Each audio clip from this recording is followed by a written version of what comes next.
Morning Break. I'm Rachel Adams. And I'm Rachel Thomas. Here are today's top stories. Fuel strike threat. Demand for petrol rose 172% on Thursday among fears of a fuel tanker driver strike, while diesel was up 77% according to independent retailers group RMI Petrol. The government advised drivers to top up their tanks, but has denied retailer claims its comments caused moral panic. In further news, BlackBerry manufacturer Research in Motion, RIM, has reported a quarterly loss due in part to falling revenues at the back of a weak smartphone shipments.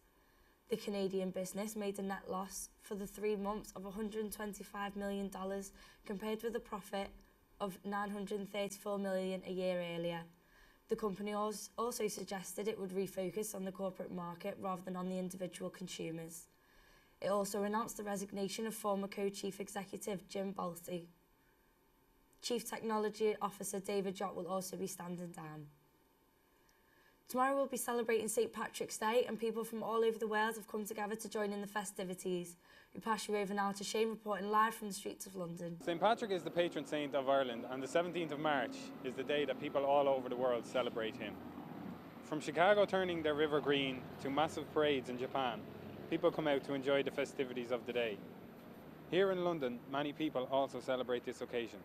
Roberta went out to see what people in North London are doing over the weekend. So girls, what's your plan for St Patrick's Day? To get drunk. Anything else? No, No, that's about it, just to get drunk, yeah. Do you celebrate it? No, but I am half Irish, but I don't celebrate the day because I don't really know much about it, to be honest. Do you know what St Patrick's Day is about? Yes, he's the patron of Ireland, as far as I know, yeah. And are you going to celebrate at all? I'm not sure because I'm going out on Friday, so we'll see. Okay. Do you know there is a parade on Trafalgar Square? Yes, I've seen it on the paper this morning. Any about idea it. maybe pop in there? Yeah, maybe. Okay. It could be fun. So tomorrow is St Patrick's Day. Yeah. What are you expecting here? It'll be good crack in here. There's lots of sport going on during the day with the Six Nations. There's 3 games on. The Ireland game is the last game, so it'll all be building up towards that. And then after the Ireland game, there's a traditional band on for the evening going on late into the night, so it should be good fun. Everyone will have a great time tomorrow, even if they don't know the real meaning of St. Patrick's Day. But at the end of the day, it's all about this. The Olympics, which commences at the end of July, will witness a beehive of activity. But what do the people of East London think of this? We sent our reporter out to investigate.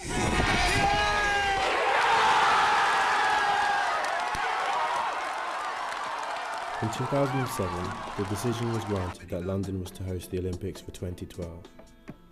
With the Olympics costing the taxpayer over £1.5 billion, will they bring lasting benefits to local people and not just to big businesses? What does hosting the Olympics mean to you?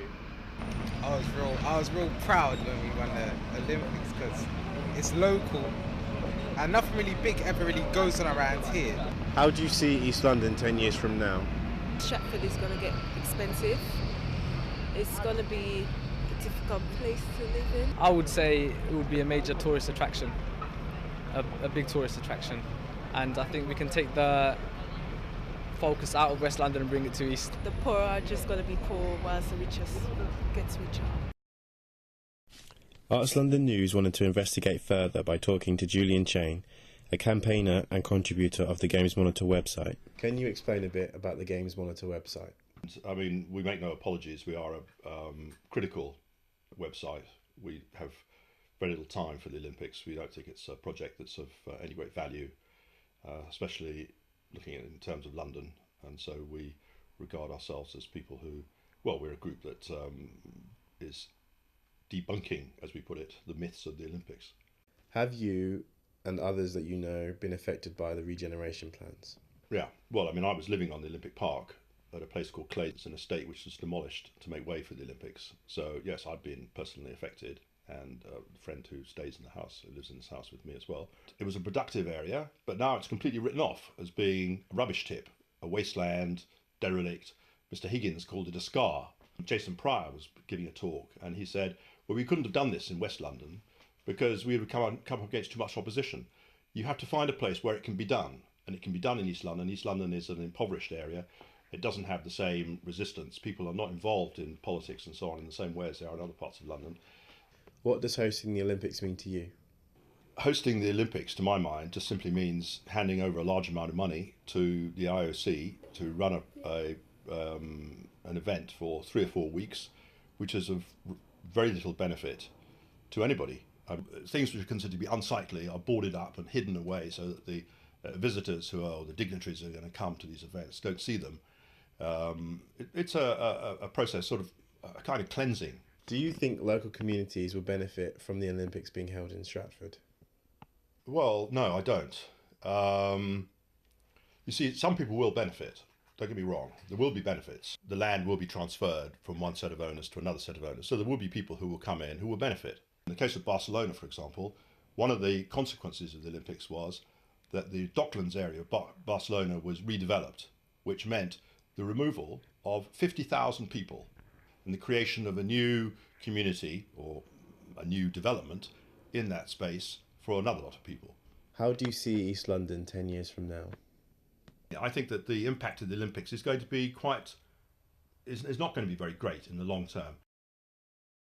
The hosting site in Athens from 2004 is left unused and wasted, whilst the Canadian host of 1976 is still paying off its Olympic debt. Will these Olympic venues be of use to the area once the 16-day event is over and forgotten? I'm so excited about the Olympics, are you? Yeah, did you manage to get any tickets? I didn't get any tickets, I'm so gutted. I really wanted to go. Who did you want to see? Really want to see Usain Bolt, but crazy, couldn't get any tickets at all. Oh, I hope the weather's nice for the next couple of weeks. Yeah, and finally for the weather, today's weather, lots of sunshine and a warm day. However, it will be mildly cloudy. That's all from us for now. Thanks for watching. Have a nice day.